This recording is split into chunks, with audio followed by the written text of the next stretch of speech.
अब सवाल ये है कि कौन सा तरीका बेहतर है। इसका फैसला सिर्फ सर्जन करेगा, क्योंकि ये इस बात पर मुनहसिर होता है कि फिस्टूला कहाँ है और कितना गहरा है। क्या सर्जरी के बाद मुकम्मल आराम आ जाता है?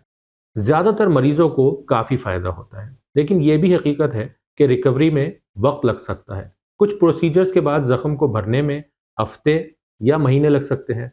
कुछ मरीज सेम डे भी घर चले जाते हैं, जबकि पेचीदा सर्जरी में ज़्यादा निगरानी की ज़रूरत भी पड़ सकती है। सर्जरी के बाद भी सफाई, ड्रेसिंग, फॉलोअप और ऐसी ग़िज़ाओं का इस्तेमाल करना जिसमें फ़ाइबर ज़्यादा हो ताकि पखाना नरम रहे, और डॉक्टर की हिदायत मानना, ये भी बहुत ज़्यादा ज़रूरी है। सबसे ज़्यादा पूछा जाने वाला सवाल कि क्या फिस्टूला दोबारा हो सकता है? जी हाँ, बाज़ सूरतों में रिकरेंस यानी कि दोबारा होने का इम्कान रहता है, ख़ास तौर पर अगर फिस्टूला पेचीदा और ब्रांचिंग हो या मुकम्मल हीलिंग ना हो पाई हो। इसलिए सही सर्जन और प्रॉपर फॉलोअप बहुत ज़्यादा अहम है।